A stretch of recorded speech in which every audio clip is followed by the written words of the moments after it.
আসসালামু আলাইকুম। অষ্টম শ্রেণীর ইতিহাস ও সামাজিক বিজ্ঞান টিউটোরিয়ালে তোমাদেরকে স্বাগতম। এই ভিডিওতে আমরা সামাজিকীকরণ, সামাজিক নিয়ন্ত্রণ ও সমাজ পরিবর্তন এই অধ্যায়ের অনুশীলনী কাজ 2 এটি সলভ করব। এখানে বলা রয়েছে, আমার বিদ্যালয়ের চর্চা হয় সমাজে প্রচলিত এমন রীতিনীতি ও মূল্যবোধ। তো শিক্ষার্থীরা, এখানে তোমাদের কি লিখতে হবে সেটি আমি তোমাদের এখন দেখিয়ে দেব। তো শিক্ষার্থীরা, পূর্বের ভিডিওগুলো দেখে না থাকলে দেখে নিতে পারো। ভিডিওর নিচে ডেসক্রিপশন বক্সে প্লেলিস্টের লিংক দেওয়া রয়েছে। এখানে খেয়াল করো, আমরা হেডিংটা প্রথমে দিয়ে নিয়েছি।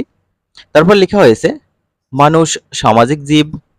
বিদ্যালয় মানুষের তৈরি একটি সামাজিক প্রতিষ্ঠান। মানুষের আদিম সমাজ ছিল সহজ সরল। বর্তমানে সমাজ জটিল হয়ে পড়েছে। তাই সামাজিক হতে হলে মানুষকে অনেক গুণের অধিকারী হতে হয়।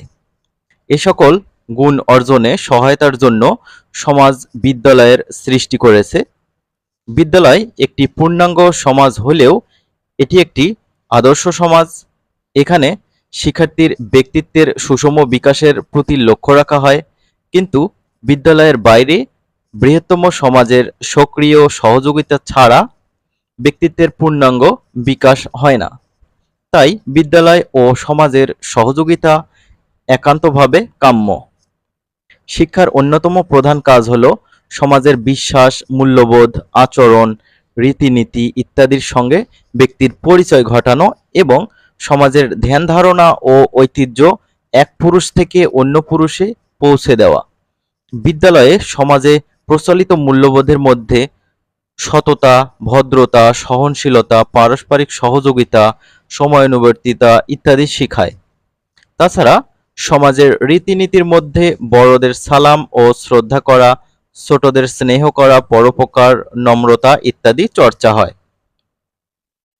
সর্বশেষে আমরা লিখেছি, ফলে একজন শিক্ষার্থী তার জীবনের সর্বক্ষেত্রে নিজেকে উপস্থাপন করতে পারে।